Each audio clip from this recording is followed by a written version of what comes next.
So this portion of the program that we're going to start now is the beginning of our Physician Renewal Week.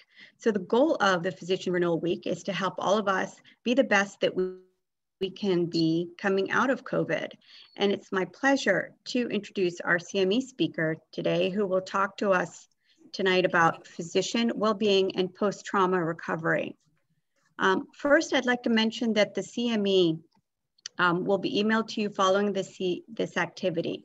And boy, I have a couple more questions to ask you. So one, before we do the CME, what is your level of professional stress at this point? Because this is all going to be very interesting when we have this discussion. So your response, Carissa, is it up? Here we go. So 2 questions. Response 0 is, like what stress? And then it goes up to off the charts at 5. And then number 2, what would most help to improve your stress level? And it would be taking some time off, more time with friends and family, less screen time during work, outdoor spring and summer activities, or being able to travel again. And of course, decreasing COVID numbers and increasing vaccination rates. Go ahead and you can choose.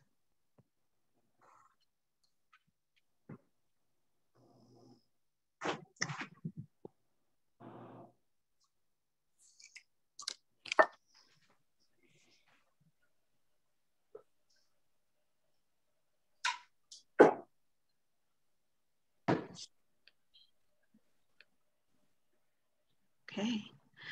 All right. So it looks like there's a little bit, almost 2, 3, and 4 seems to be the common theme of level of stress. And taking some time off certainly seems to be looking like it's the majority of what people would like to do. Spending more time with friends and family and decreasing COVID and vaccination rates seem to be even. Great, so wonderful. Thank you so much for participating in our poll. And certainly we've all experienced some stress before COVID and during COVID. And tonight we are very fortunate to have Michael F. Myers, MD, author of Becoming a Doctor's Doctor, to present Safeguarding Physician Health During the COVID-19 Pandemic. Dr. Myers is a professor of clinical psychiatry and recent past vice chair of education and director of training in the Department of Psychiatry and Behavioral Sciences at SUNY Downstate Health Sciences University in Brooklyn, New York. He is the author or co-author of 8 other books, including Why Physicians Die by Suicide, The Handbook of Physician Health and Doctors' Marriages.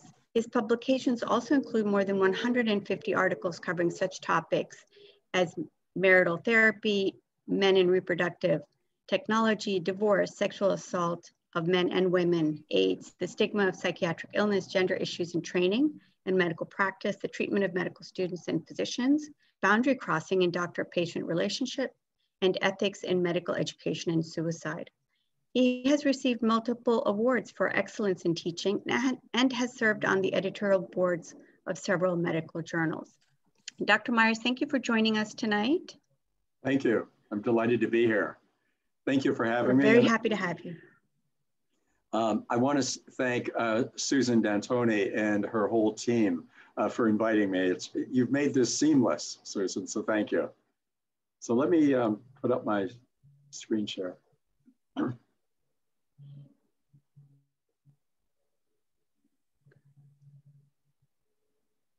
I do want to remind everyone that there is a chat function. Please do go ahead and post questions and put them in the chat.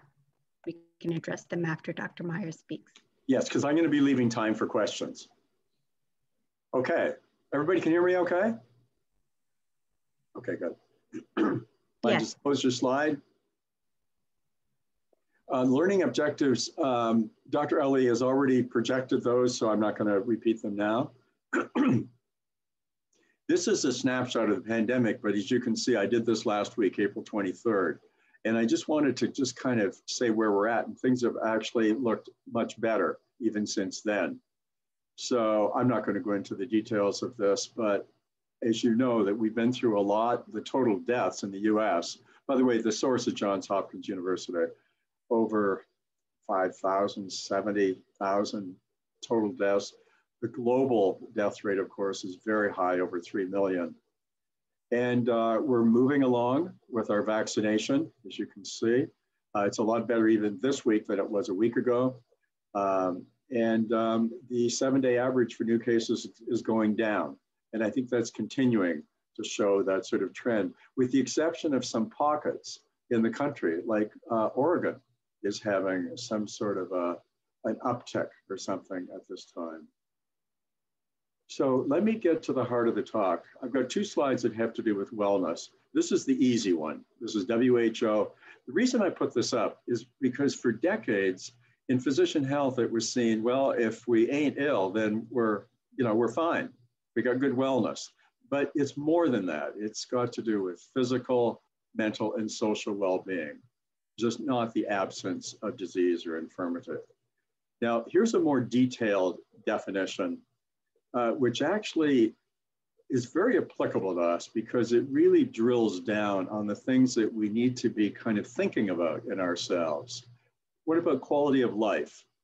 Okay, absence of ill-being, positive physical, mental, social, and integrated well-being in connection with activities and environments that allow us to develop our full potentials across personal and work life domains. The reason why this very wordy definition came into place is because the co-authors of this paper were doing a meta-analysis, and we're finding there were just so many definitions of wellness that it made it so complex that they decided to come up with something that was not only realistic, but also aspirational. Because so often, I think too many of us feel that we're way out of balance in a number of these areas. So this is what we obviously strive for.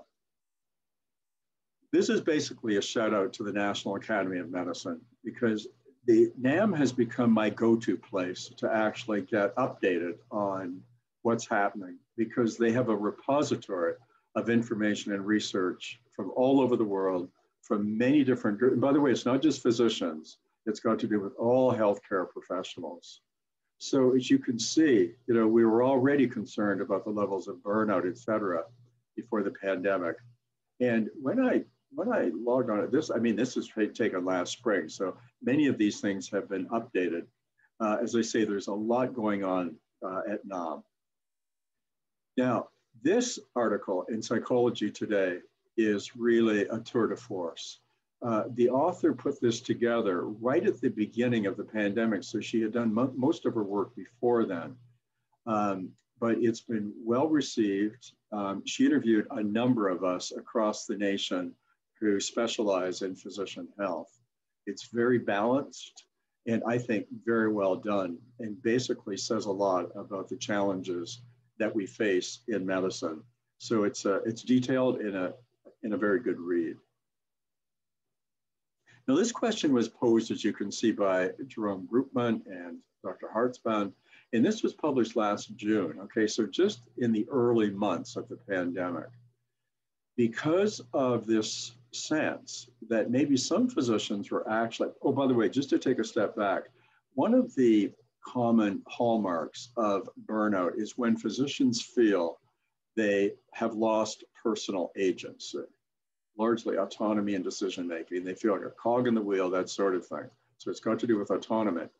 And then you lose your competency and relatedness to others. And so what these authors were saying is that in the early pandemic, and I would agree with them, there's been a sense of altruism and urgency that has catalyzed the restoration of these things. And as you know, that gets to the heart of us. That's why we all went into medicine in the first place. And then the rhetorical question, will this be sustained? Now, I haven't seen a follow-up to this, but as you know, there's all kinds of articles that are talking about burnout going down, burnout going up, et cetera, et cetera. And I don't think that we need to kind of busy ourselves with that tonight. The point is that it certainly hasn't gone away, but there are some good signs, and I'll be going over those. Now, other things in our bailiwick, like anxiety, depression, PTSD, this was preliminary data that we're part of the AMA study at our medical center on this that was launched during the pandemic. I only put this up because I wanted to show what we found way back, which is almost 10 months ago. More of the respondents were female, more of the respondents were nurses, but yet they just certainly described many of the things that people were feeling. I'm going to come into those details in a minute, but certainly the sleep changes, the anhedonia, the flashbacks. I'm going to get into PTSD in a minute. Those early contagion fears, which were very pronounced. And then 2 quotes at the end: some work issues compromised my integrity. Okay, a third of the respondents felt that. But look, a third also said, there's been an increase in my sense of purpose. And I'll come back to that because that's been an important feature of the whole pandemic in health professionals. This was a quote from one of our nurses that she entered on the questionnaire. Very stressful, depressing to have coworkers die from COVID-19. And actually, at this point, I'm going to actually just sort of mention, I tuned on tonight, just as you, Dr. Pham. We're observing a moment of silence for those we've lost over the past year. And this is, I think, an example of this, that how difficult that was. This has occurred. Patients passing away so quickly in the emergency rooms, isolated from their loved ones. Dr. Ali, I'm sure that you saw a lot of this. Depressing, tagging, wrapping bodies in the ER. I hope and pray we don't have another outbreak. That was written just probably about 10 months ago. Now, this I put up because people often ask about substance use disorder.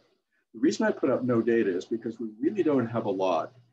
I just listened to Nora Volkow speak at the American Psychiatric Association 2 days ago, and she's at NIDA in the head. And she has talked about the increased numbers of the so-called deaths of despair that have occurred over the past year during the pandemic, especially overdose deaths from opioids, suicides, and other categories of deaths of despair. So there is certainly something going on. And just anecdotally, you certainly do hear people talking about their own increased use of alcohol, especially with the sheltering in place. And clinically, we're seeing it in some of our patients as well. But it seems largely symptomatic to me. But anyway, we could sort of debate that at another time. Let me turn to physician suicide because that's one of my areas of subspecialty. And this paper that we released just recently with Dr. Moutier and Sidzusic, but we also included the sister, Jennifer, of Dr. Lorna Breen, and her brother-in-law, Corey Feist. And these two have done unbelievable work. I'll come back to this in a minute, but they are really doing so much in response to the pandemic and in terms of advocacy for all of us health professionals. We can be so grateful to them in basically turning their grief into action. The anniversary of Dr. Breen's death was just last week. So anecdotally, yes, because I'm on so many listservs and everything, I continue to hear of physician suicides, of course, but we really don't know if those numbers have gone up this past year or not. The possibility that they may not have is through the work of Emil Durkheim, the famous researcher going way back, who had found that during times of war and other pandemics, suicides actually go down. And it's got to do with people pulling together and the support. But as you know, we're still learning about this virus, especially the neuropsychiatric dimensions of it, the cardiovascular and immune system sequelae.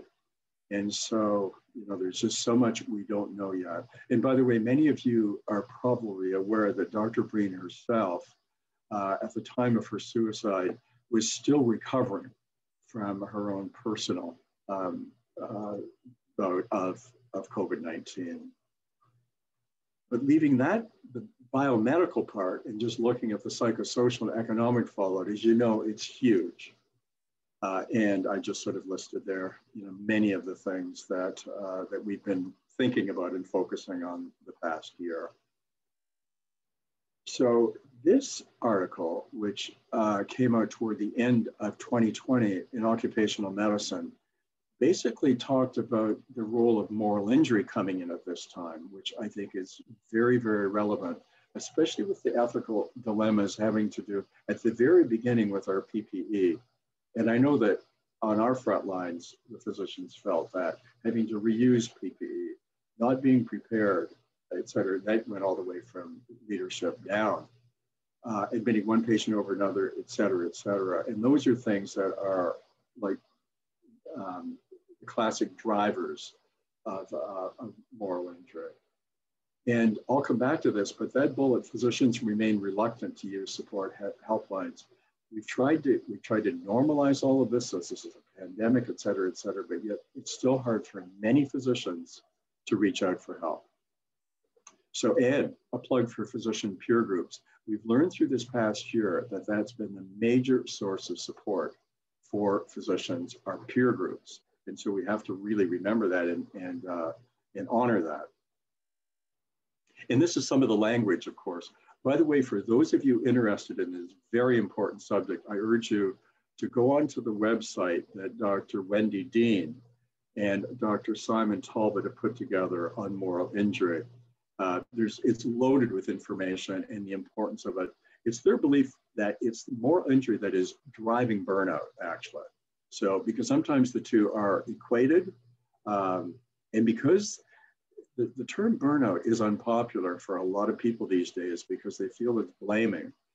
That wasn't the original intention. It is an occupational definition, but yet because of that, though, people are more often, they'll speak openly or more easily about moral injury. And so these are the different levels, the moral dilemmas that we face, then the moral distress, where we actually feel angst, about something, the moral residue, where we're kind of left with that awful feeling in our stomach that we don't like what just happened, or that what we've had to do, or something like that. And then moral injury is when we actually do feel wounded by that. It may actually even develop more symptoms. And so it's a very good article. And it's good that Arthur Caplan is one of the co-authors, because as you know, he's one of the world famous bioethicists. This was just a couple of things I wanted to put up about what was going on in our medical center. And we're a safety net hospital, and many of you perhaps work in situations like that. And our aged and crumbling facilities, which really fit. He made the job of caring for such patients much harder. And then Dr. Faranja, I was so proud of him for being quoted in the New York Times, because what had happened was that, and this is no secret, it was Mount Sinai that got a huge infusion from Warren Buffett. And as we say in Yiddish, we got bupkas. So why shouldn't an African-American have facilities that are at the same level of other patient populations? So that got a lot of letters to the editor, which I was delighted to see. And these are just some other quotes from the doctors on our staff. Dr. Robert Gore across the street at Kings County Hospital. Dr. Ellie, I'm sure you can relate to this. We're having 10 code 99s every 12 hours at least. Dr. Palladino, pneumonia is not just one lung, but both lungs, leaving the patient with no good lungs. And then Dr. Benson. Hard to prepare for this level of suffering and morbidity and mortality. I don't think any of us are well for it. And here's what, so we put a lot of our early findings over the first 3 months into a paper, Dr. Viswanathan and myself and our chair, Dr. Finnis, about what we were doing. But these were some of the things we were observing in those early days. And again, these are universal now. Everybody's talking about these. As you all remember, the contagion fears were rampant at the very beginning. So hard for individuals, so worried about if they became infected, not just even their own health and well-being, but what about their families at home? So living apart from them so as not to infect them. The sort of dehumanized interactions because of all the PPE, where you just sort of had this sense that my patient can't even see me, can't even see my face, don't even know what I look like. And I felt kind of robotic conveying the bad news, the so-called erosion of humanity. And then the heartbreaking of so many patients dying alone with their relatives outside the hospital, and the doctors and nurses communicating by way of FaceTime, at the bedside, and just heart-wrenching. So many things. For all of you physicians, one of the things that Dr. Viss and I found helpful, because so many of the intensivists, they just felt useless, that they weren't doing anything because their patients were so sick, they were dying so rapidly, and so many dying. We had to remind them of the basics of medicine, that there is something to the doctor-patient relationship that they were doing, just being present and doing the best they could for these critically ill and dying patients, being with them when they died and things like that. That is such a profound part of being a physician. We hope that that was helpful in their sense of feeling that their work was futile.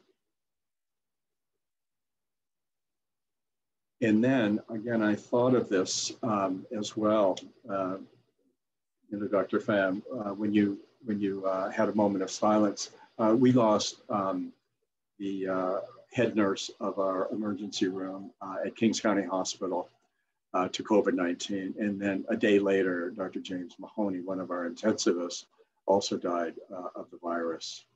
And what this did to our group, this was very, very difficult at that time. They were all kind of doing their work, but when something like this hits close to home, it's very hard. And we had some extra groups that we put together at that time so that they could really just grieve. And then also at that very same time was when Dr. Breen died. And even though she did not work at our hospital setting, as you know, her death made national news, and it affected the world as far as I'm concerned. And that was frightening and rattling, and symptoms and all of this grieving. And I'm going to just sort of break that down for you a little bit, because there's been just so much of it. I'll do that in a second. These are a couple of quotes from two different doctors in our groups.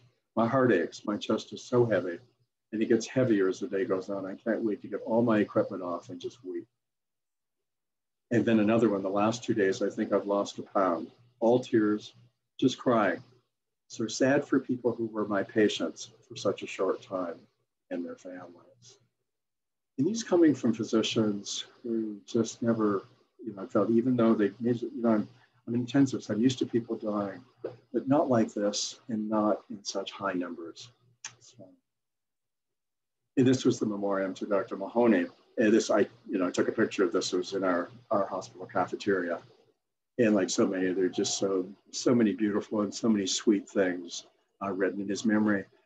Dr. Mahoney had just started to go into retirement, and the epidemic hit, and he refused to continue. He just came back. He wasn't yanked back. He voluntarily came back to help, and lost his life. And on National Physician Suicide Awareness Day, for those of you who don't know, this past September was the third year of National Physician Suicide Awareness Day, which was started by the American College of Emergency Physicians, as well as, I think it's called CORF, the training directors in emergency medicine. We started this, and now many of our medical associations have joined. But it's a day of pause, basically, in September each year, where we remember those whom we've lost to suicide, but it's also an educational day where there are programs put on throughout the nation, as well as a day of reflection. And it's a day of hope, because there is new learning coming out of these tragedies. So much of my research has been in post-vention, and I can see the changes that are occurring through these untimely and tragic deaths. And so we put this podcast together, and I was so grateful to have both Jennifer and Corey there as speakers on that very important day. I told you I'd mentioned PTSD. This is the academic slide. That's all that stuff that you see in DSM. Many of you know what the symptoms are and that sort of thing. I put that up more for just kind of didactic reasons. But let me leave that. And this graphic is a little just a bit easier because you can see, obviously, there's a major stressor, in this case, car accident. A man, he talks about the avoidance then of things, the negative alterations in mood, these intrusive thoughts, the flashbacks that you can get, the exclusion, drinking too much, the duration, the functional significance, and things like that, the startle reaction, things like that. So those are the types of things that you can experience. And what I wanted to just mention that what we found is that in the early days, with one exception though, I began to see one of our residents in anesthesiology quite early in the pandemic. It was probably about 2 months into it that he began to develop some symptoms of PTSD, which eased off actually quite nicely as things sort of settled down. However, he got sort of a recurrence or a resurgence of symptoms in the fall. He's fine now, but the combination of medication and the good work of a psychologist he's seeing, he's quite well. But what was so specific about his panic attacks and his intrusive thoughts, they were all about intubating COVID patients. He was able to do his regular anesthesiology residency work in the OR, and anything that was non-COVID related, he was fine. He had no trouble with his intubations, but with the others, he was developing quite a lot of symptoms. Anyway, his treatment has really progressed nicely and he's doing fine. And what about post-traumatic growth? This is the so-called silver lining that you hear some people speak of, that we've been through so much, but actually, and you hear people say this from all walks of life, but there's been a silver lining. And this is one example of post-traumatic growth, where there is this so-called positive psychological change as a result of struggle with highly challenging life circumstances, okay? And it's after trauma, et cetera, et cetera. Those are the domains of it. And this is I have been working in this area for a long time because I work with so many survivors of suicide loss. And many of them are examples of post-traumatic growth. Not at the very beginning, but as they get further along in their healing journey, they begin to have deeper relationships, openness, greater sense of personal strength, spirituality, greater appreciation of life. And we're beginning to see that through the COVID-19 pandemic as well. So let me get a little bit personal with you. And this is something from an earlier book that I did with my co-author, Carla Fine, back in 2006. And it starts like this. I've struggled for years to find meaning in my college roommate's death by suicide. We were both, by the way, first-year medical students. I was 19 years old when he died. All I could conclude for a long time was what a waste. I know now that Gord's death fueled a lot of questions for me. Did his suicide influence my career path into psychiatry, and in particular, reaching out to ailing physicians and their loved ones? Did facing suicide at such a young age make me a better psychiatrist, more sensitive to my patients' anguish, less afraid to probe dark caverns with them? Am I more attuned to hidden signals of despair and better able to prevent some patients from harming themselves? Did Gord's death give me some wisdom to pass on to my students, something that he didn't live long enough to do himself? I will never know the answers, but my questions give me some peace.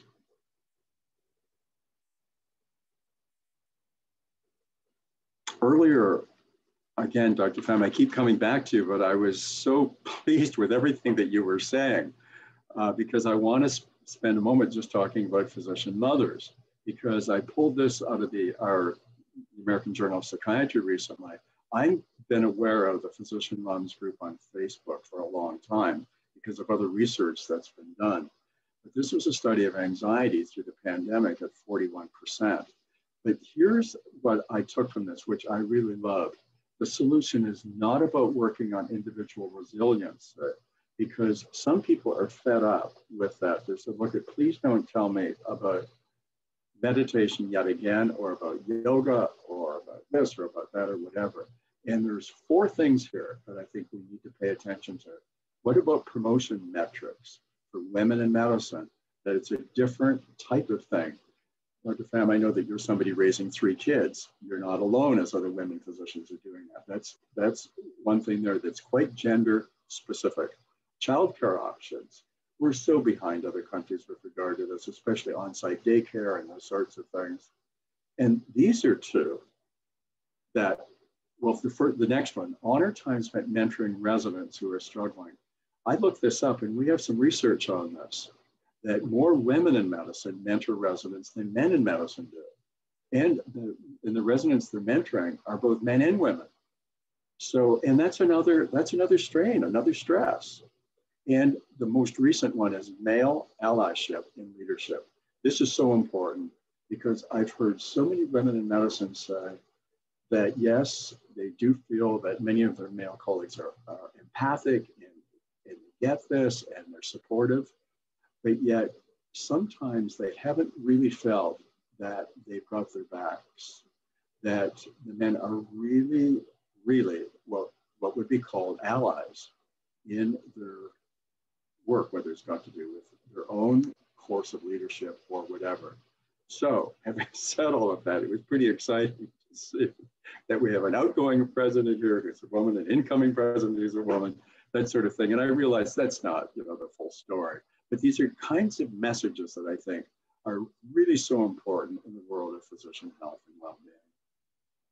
Physicians of color. Okay, well, we all know how our Black, Hispanic, and Indigenous people have been affected disproportionately during the pandemic. All right, look at that for Black. Our Black patients 3.4 times as high. That's the mortality rate. But what about our Black physicians? And as you know, this pandemic has also been a year of heightened attention being paid to racism in medicine. All through partly as the Black Lives Matter group, but now, more recently, the last 6 to 8 weeks, it has a lot to do with what's happening with our Asian American population, including our Asian American physicians. So these are just so many different psychosocial things that we need to be paying attention to and make sure that we're all in there and that we're all being supported. I mean, those of you who follow sort of physicians of color, I can just tell you the one thing that I'm just thinking of is that we've known for some time that we're having incrementally increasing numbers of Black women in medicine, but fewer increased numbers of Black men in medicine. By the way, I'm on our medical student admissions committee at SUNY Downstate. So we watch all of these demographics quite closely. It's getting better, but yet we've got a ways to go. There are many, many patients out there who long for a Black male physician.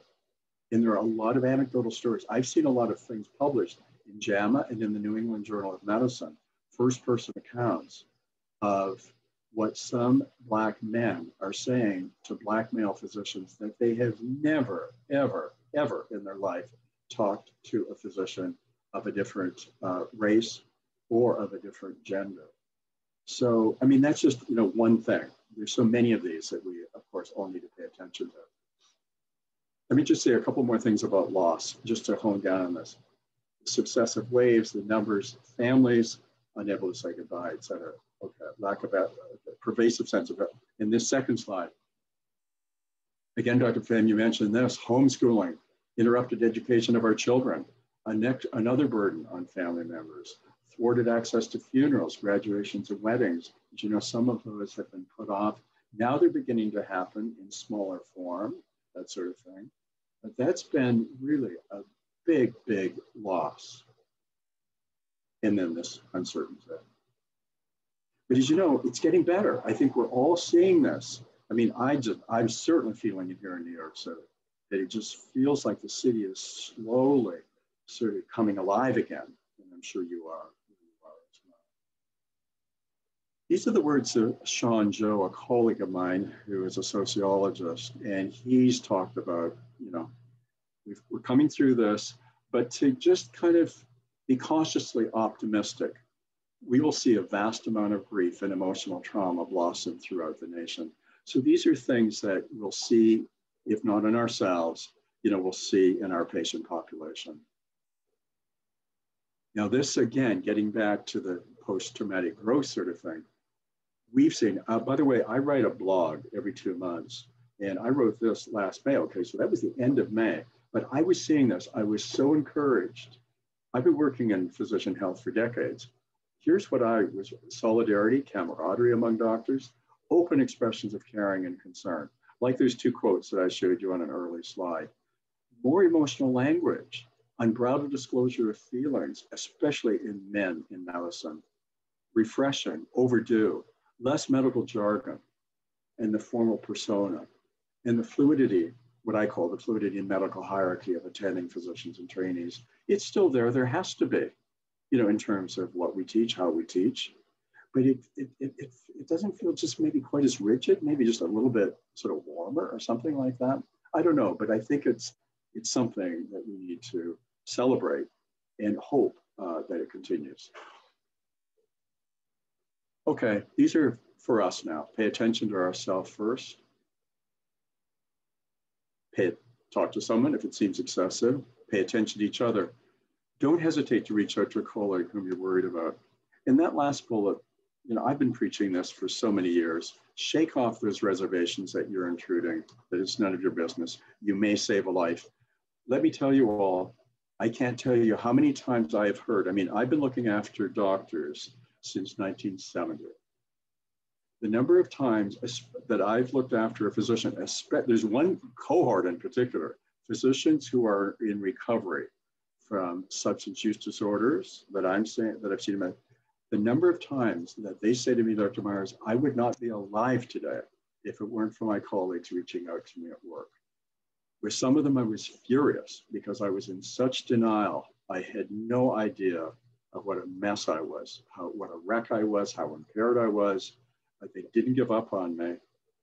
I got into treatment, and now that I'm clean and sober, and then they start to cry. I am so grateful to be alive. We do save lives, being our brothers and sisters keepers. We're human, okay? By the way, that's the whole thesis of my memoir, Becoming a Doctor's Doctor. So I wanted to tell the world that doctors are human too. So we got to pay attention to these things. Fight that voice inside of us that keeps thinking that seeking help is a sign of weakness and that you're inferior. It's just so common. And we're trying, some of our messaging that we're trying to get out there is that seeking help is the smart thing to do. We do this in other branches of medicine. We get blood in our urine. Yeah, it scares us, but we're going to go talk to somebody about it. We've got a lump in our breast. God, it scares us. We might hope it'll go away, but eventually we're going to go see somebody about it. It's just so hard for people who are developing some psychological or stress-related or psychiatric symptoms to say, the smart thing to do would be to go to my primary care physician, or go to a psychiatrist or a psychologist or somebody. A salute to the physician support line and to Dr. Mona Massoud in Philadelphia, an early career psychiatrist who right at the beginning said, look, there's something we got to do here. And she has put together, I think the number is over 800 volunteer psychiatrists across the nation to man the physician support line. I wrote on my blog about that too, because I was so excited about that. There's another reason why I really like this, is because it serves those individuals who are a little bit nervous about calling local resources. Because, we all have local resources. But people say, yeah, but I was afraid that, the other person at the other end might recognize me. I'm afraid of my anonymity, et cetera, et cetera. They can call that line and not have to worry about that. On-site support groups, okay? These are very important things. That's what we were doing through the pandemic. And these are just some of the quotes, from those groups that we found were very, very, very, very helpful. I'm just going to turn to the second one. I'm really uncomfortable with being called a hero. I'm just doing what I'm trained to do. This was so universal. I remember saying to that doctor, that's fine, that's okay. Others on the front line feel just like you. What's important is for the public to be able to thank you for your service. And it's true. the public had felt that. And so, don't be embarrassed, just sort of say thank you. Sort of thing. A salute out to the AMA. They've got so much stuff on their Stepsforward portion of their website. There's just a lot of stuff there. I don't need to go into the details, but it's, I just urge you to go there. And also for this one, that's through the Stepsforward as well, but it's a shout out to Christiana Care. The group of Christiana Care people that I've been involved with are in Delaware, and they're doing phenomenal frontline physician health work in a systemic way. But what I wanted you to see about this slide is look how important peer groups are. Over 60% of us believe in peer groups. We'll talk to our peers. Look at, there's another quarter almost that talk to a supervisor. For those of you who are supervisors, keep that in mind. But there's been a cohort of people that if you keep an open mind or whatever, you may be the person that they'll come to. And there's that smaller portion where they go for professional help. So that's a big chunk of our colleagues in Madison. This is the work of Dr. Joe Shapiro, ENT surgeon and wellness officer at Harvard. See how she also highlights peer support programs, but she also does something else with this, the proactive outreach to clinicians. See, this is a way of normalizing. Because I don't know about you people, but sometimes you hear people say, look, we're living through a very stressful time.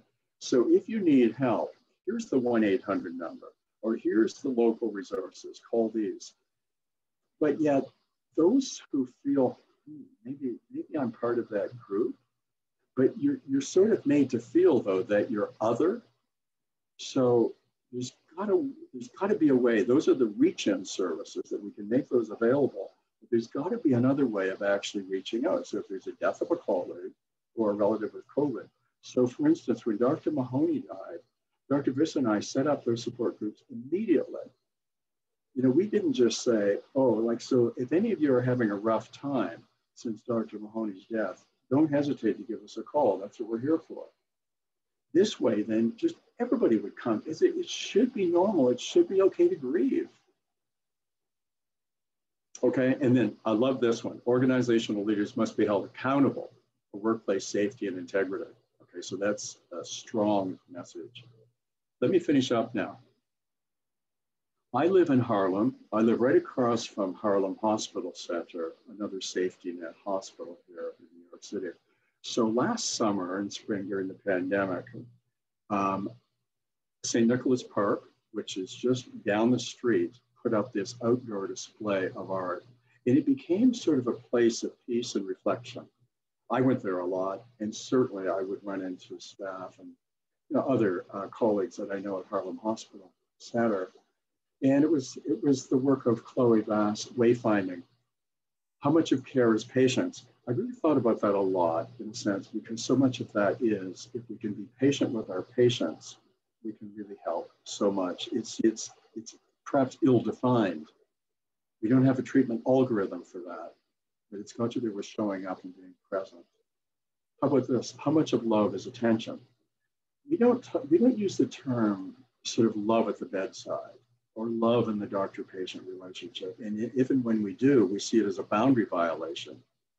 But I have to tell you that I've talked with so many patients and relatives of patients and survivors of patients who have described the physician who looked after their loved one as a loving, kind physician. And they use the L word. So it's not necessarily what the physician would articulate. Like a lot of the work we do, it really is a form of love. And how about this one? How much of life is coping? And this has a lot to do, I think, with us continuing on, reaching out to each other, and putting in that rubric that has come through the pandemic. We're all in this together. How many times have we heard that? We're all in this together, because it's true. For those of you who have never watched this TED Talk, Lucy Kalanithi's TED Talk, I urge you to do this. It is so inspirational. As many of you know, she's an internist and the widow of Paul Kalanithi, the wonderful, wonderful man who wrote When Breath Becomes Air as he was dying at such a young age from lung cancer. And he was just completing his neurosurgery residency.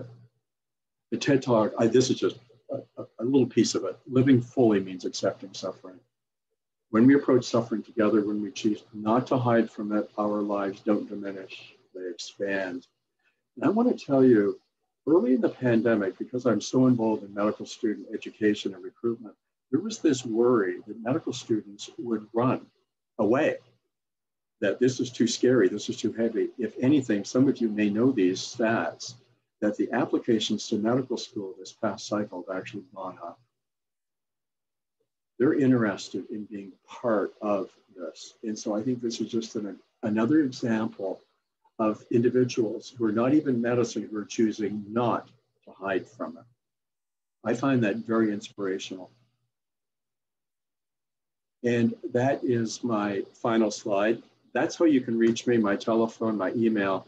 And on my website, I've got a ton of stuff. I try to keep it updated as best I can, but I do a lot of stuff. There's a lot of podcasts on there and previous lectures and stuff like that. So for any of you who are interested in sort of more information in the whole area of physician health and well-being, you'll find it there, or some of it, or leads, to other sites. So thank you very, very much.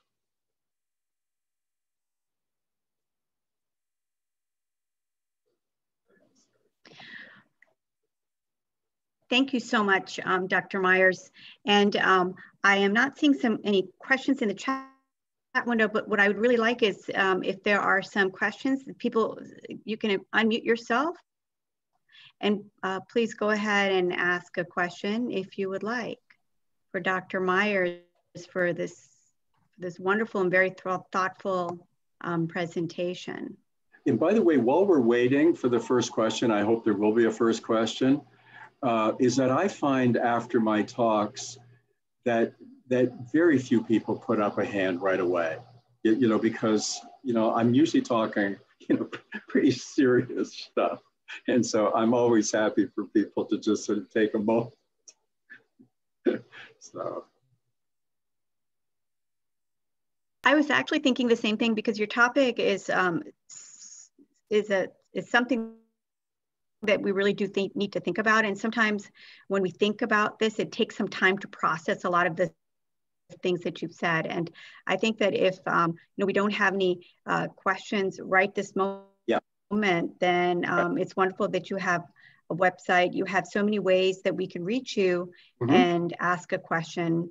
And yes, thank you for offering that. I really do appreciate it. You're exactly right, Dr. Ali. I've heard that a lot, and sometimes when I do hear from people, it's been after a few days and things like that. This has been a really Actually, I see a question from Dr. Melkauer. Okay. So many people who lose a patient may suffer from imposter syndrome. How can that be counteracted? Yes. Yeah. Very good question. I think what that has a lot to do with, I think it's layered. I think generally, I'm going to approach this in a number of different ways. When we look at the professional life cycle, I think it gets a little bit easier. As you know, when a medical student loses a patient, when a resident loses a patient, from whatever cause, it can be very, very difficult because they just don't have that kind of professional life experience to kind of even know what the parameters are, that this is not somebody where there's been an error. Now, if there's been a possible medical error or something, that's another matter, but I'll leave that aside. Just losing a patient, for instance, is really, can still be very, very hard because we just don't know the boundaries or the limits of our work or what we can do. And this is where mentoring and good supervision is so absolutely fundamental. And one of the recommendations I always have for those people who are kind of rushing in a sense, to help somebody who's really struggling with the recent loss of a patient, is to refrain from telling your own stories, because see, we've all got them, because we've been there. I think they're important to tell, but if we do that prematurely, the person who needs our help feels shut down. They don't get a chance to really vent about that. And especially if they're venting feelings that make us a little uncomfortable, if they make statements like, I really feel I blew it. I just feel so guilty. I should have studied more. I should have done this. I should have communicated to the chief resident. I should have. So it's best still to listen. Let them do all of that.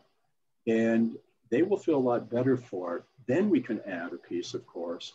And then we can even use the language of imposter syndrome, imposter phenomenon, or whatever. For those of you who, if that term is a little sort of new to you, when it first sort of started to come out in medical literature, it was pretty well confined to women in medicine. And they're the ones who were writing about it, but it took a while for us to realize that we men in medicine can feel that way as well. That, in other words, you just sort of have this sort of sense that, you know, maybe I'm not good enough, or maybe I need more treatment, maybe I shouldn't be in medicine, or things like that. And those are the kinds of things, of course, that when they're voiced, we have to be there to really help those individuals to understand that this is all part of the process, and you will grow through this. Not that you'll ever become callous or something like that, but these kinds of losses are all part of being a doctor, and it will get easier for you. In my branch of medicine, of course, it's largely about suicide that I'm the mentor to so many of our residents and beyond, you know, in that kind of loss of a patient. But Stephen, thanks a lot for your question. It's a big one, and it's a very important one. Thank you, Dr. Myers. Susan has a question. Would you like to ask it, or would you like me to read it, Susan? I'll be happy to. So what do you think that local or regional medical associations can really do to help physicians come out of COVID? If I might comment, we chose to put together this physician renewal week. And we understood that physicians would not take advantage of all 5 nights, but we were hoping that they would take advantage of something that would make them feel better, something that would help them celebrate who they are. And I just wonder if you've seen other medical associations do things that were really helpful. And then there's a second part to this. In late 2017, we developed a physician counseling program. It was modeled after one in Oregon. Yes. And there are probably 30 plus programs like this in the United States now. So prior to COVID, we had at least 35 or more physicians reach out to us for counseling. But interestingly, since COVID, we have not had one physician reach out to us. And so I understand your point was about, you know, how they may be afraid to ask for care, and maybe it's just that they have their heads down, they're taking care of everyone, their patients, their families, not taking care of themselves maybe until maybe later. But I wanted you to comment about both things, please. Okay. The first one, Susan, you're right. These are sort of some systemic things that are going on all over. And with regard to the first one, I'm going to personalize that a little bit with what we found at Downstate. That despite the fact that we've offered, well, 2 major things, these support groups plus the one-on-one counseling, the stats that we have are not earth-shattering. You know, we're a huge place. So you could look at it as, gosh, maybe this is basically a pretty strong, you know, group, that sort of thing. But that's probably not fully accurate. It's very difficult for people to, especially when it's virtual, it's right on site and it's free, that sort of thing. So I think we need to drill down on that. And this actually gets to your second one, as well as what you've noticed in the counseling service. I see that this goes back really quite far into who we are in medicine and what attracts us to medicine in the first place. You know, we do largely pride ourselves on our strength. And, you know, there's a certain, you know, that's not necessarily the word, well, I got to be strong to get into medical school. There's all the perfectionism and all that sort of stuff. That's all there. But I think if I shared with you something that I've also been writing about quite a lot lately, both on my blog and in Psychology Today, is the fact that increasing numbers of applicants to medical school are making personal disclosures in their personal statement about their vulnerabilities. So in other words, and this was unheard of a decade or more ago. So they actually disclosed that when I was in college, blah, blah, blah, I saw a psychiatrist, I'm a lot better now, et cetera, et cetera. And so most of those applicants are given to me because I'm the only clinical psychiatrist on our admissions committee. I've written about this because I think it's so very important, because the decision that they made to do this was actually one that they agonized over. In their heart, they wanted to do it, but so often one of their parents said, the other parent said, sure. Their therapist said, no. The person writing their committee letter said, I don't know, you know, this sort of thing. But then they said that at the end of the day, though, they felt that they just had to be honest, that they felt that being a patient and knowing what it's like to be ill and having health care, most of the time good, but not always, has made them, they feel, a better physician. And they'll be a better physician, you know, through going through medical school. And so, and then after they tell me that, I pause, and then they say, and then I decided that if a medical school that I apply to doesn't like what I've written, that I'm too much for them, then I don't think I want to study medicine there. So this all came to another place. I don't know if any of you saw, but there was an article in the New England Journal of Medicine about 3 or 4 weeks ago, written by Dr. Silver, who is currently a resident at UPenn. And she talked, I can't remember the title of her article, but it's about why can't our personal statements be personal? And I've written a blog now on this one because when she was applying to medical school, she was discouraged to disclose that she had an eating disorder. And she put this in her article in the New England Journal of Medicine. She was discouraged from doing that. So she said that she said she felt defeated, but she said she did what every good applicant to medical school did. She followed the drill, and she said she got accepted to all kinds of medical schools. Then fast forward 3 or 4 years, when she was applying to residency, she wanted to write an article or a story in her personal statement for residency about having assisted a dying patient who was young, and something about getting tearful during this interaction. She was discouraged from doing that, but they said that they don't want to hear that sort of stuff. They may think that you're weak and don't have the rigor or whatever that you need for residency. So she dropped that and then put in something bland and got accepted to her first choice, UPenn. But she goes on, though, to say that we really need to think about this, that there's a lot of hypocrisy going on, because if you're made to feel by your superiors, your mentors or whatever, that you should be ashamed of that, so therefore don't put it in those statements, that just reinforces and drives further both internal and external stigma. And so that's why I've really latched onto this, because I'm so grateful to Dr. Silver, you know, as a young physician writing about this. So I think that to get back to your question, Susan, I think it's still very, very difficult for physicians to just, you know, reach out for help. I hear it, by the way, constantly from their agonized family members who are so worried about them. I just hear that constantly.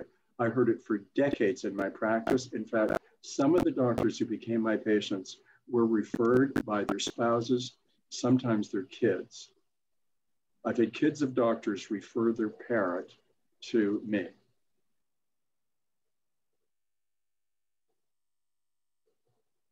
So is that Louis Coppola? Yes. Yes, hi, Louis. Hi there. I very much appreciate the positive, proactive comments you made in terms of helping to deal with the crises in offices and physicians' burnout. I do want to add one caveat, which is it might be distinctive about Washington, but the local psychiatric society is expecting a tsunami, literally, is that's the word used, in terms of increased crises, anxieties, depression, suicides in the next month or so. So rather than thinking it phasing down, I wanted to make sure the other members of the society know that the local psychiatrists are expecting an upsurge, not a diminishment. And so I especially thank Susan for helping to organize this gathering, because what we have found is that during crises, people pull together and symptoms frequently diminish as people are at work on a task. I, for example, have fewer anxiety patients coming to see me right now than usual, but I am also expecting even more to come over the course of the summer. Yes. Do you have any comments to offer in terms of preventative steps? Because part of the issue is physicians need to be, if anything, helping to prepare and prevent the symptoms that could overwhelm them in the future.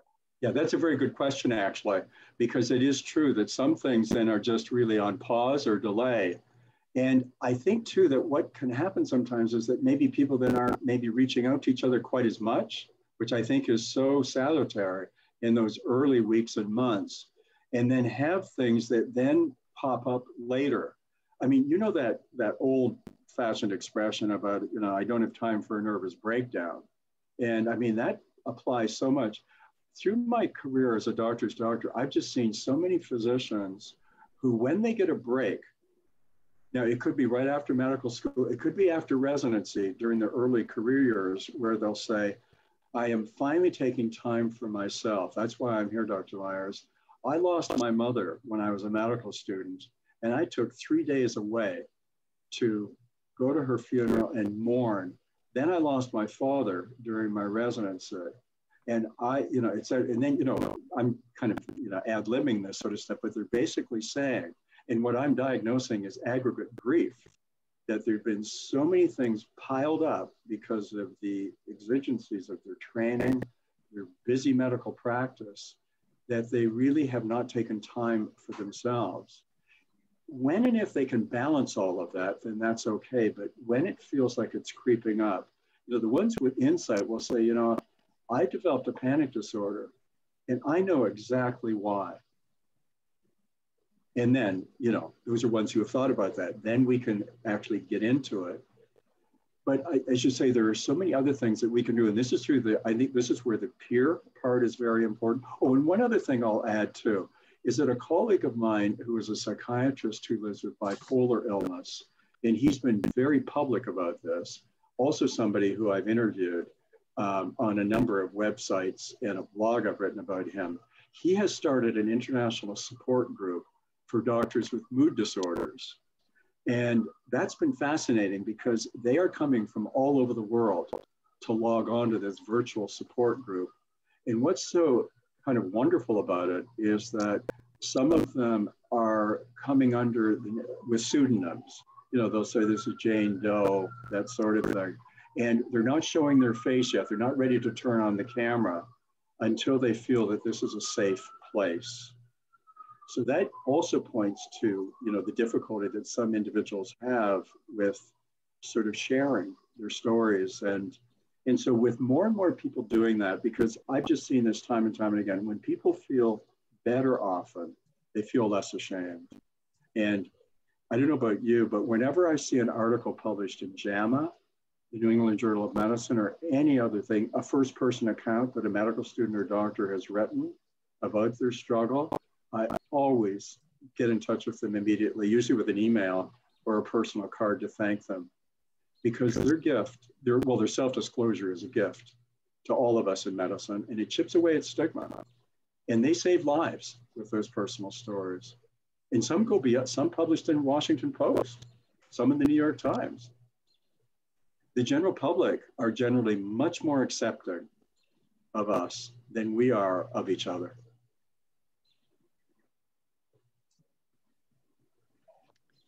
Thank you, Dr. Myers, for that. Dr. Alan Gonzalez-Corta has a very good question. And Okay. I'm wondering if you would like to ask it, Dr. Kota. So his question is, you know, getting more philosophical. What do you think about your own death or about dying?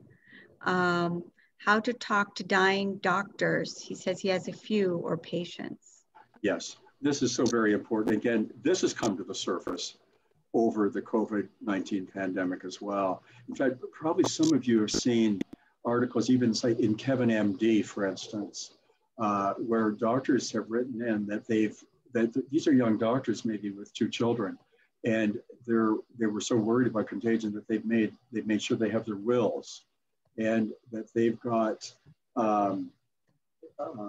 advanced directives and things like that. So they're thinking at quite an early age that there could be a tragic end to this. So that's one thing, of course, but that's always sort of an ambivalence that we have. The other thing too, I think, is the more though that we don't run away, just like just what we've seen in Lucy Kalanithi's talk, when we don't run away from what and I call it bearing witness to this in our patients, it is then easier for us to then, I think, be self-reflective. We have to be. I mean, that's part of what we call the countertransference in our work. In my book, I wrote quite a large section about the HIV/AIDS pandemic and what that was like and what that did to doctors as well. It's not always through medicine. I think others have things happen in their personal life. Some of the people who come to medical school are ones who have suffered losses of loved ones, in the course of their growing up. These are also individuals, who are not uncomfortable with their dying patients. And as we also know, look at the number of physicians who are drawn to palliative medicine. And as you probably know, so many of them have left other branches of medicine because they felt burned out or bored or something. And so they want to get into something much more vital, where it feels that they really are in sort of an experiential relationship with someone. I'm just working on a chapter right now about how residents and supervisors process the death of patients for residents in psychiatry, because it's felt that even in our branch of medicine, it's not always done that well. Wonderful. Thank you, Dr. Myers. Thank you again for a very informative, personal, thoughtful, and valuable presentation. I'm so pleased to see the solution isn't just meditation or yoga for the physician mom, because physician moms don't have time for meditation or yoga sometimes. Right. I also appreciate the recognition of the impact of a physician's color or ethnicity as a source of added stress during this pandemic. Yes. And I love this quote that you had about being our brothers and sisters keepers. I thought that was a really wonderful quote to remember. So my colleagues and I really appreciate your insights very much. Thank you for dedicating your practice to help us. I did want to remind you, and Susan has already spoken about this, that we have a confidential counseling service. We offer 3 counseling sessions for physicians suffering from burnout and looking to achieve balance in their lives. For more information, we encourage you to go to dedicatedtohealth.org. And if you have a colleague that you think may benefit from this, you can pass this on too. So before we close tonight, I do want to remind you about the other activities. There have been some important things put in the chat box too. If this is about the activities during Physician Renewal Week. So registration is still open if you would like to go, montgomerycountymedicine.org/events. Wednesday, we have a collegiality event to start things off. We'll have a summer cocktail demonstration. This will begin at 6:30, but you can log in a little early at 5:30 for some pre-sessions. And on Thursday, we will have a discussion about hobbies and a book club featuring Dr. Myers' book, Becoming a Doctor's Doctor, a memoir. And we've learned that Dr. Myers will be joining us for that discussion. So please do sign up for the book club so that we can continue this wonderful discussion with Dr. Myers. Then on Monday, we will be talking about overall health and travel. That's the following Monday. And then Tuesday, 5/11, we will also have another CME by Susan Song. She's a psychiatrist and humanitarian who will lead us in a workshop of self-care strategies. And, you know, before every session, as I mentioned, there are many practice management sessions about a variety of topics to help our practices survive COVID also. And all of these sessions, remember, were developed with your well-being in mind. So I would like to end our conference or CME today. Thank you so much for joining us tonight, and wish you all a very good evening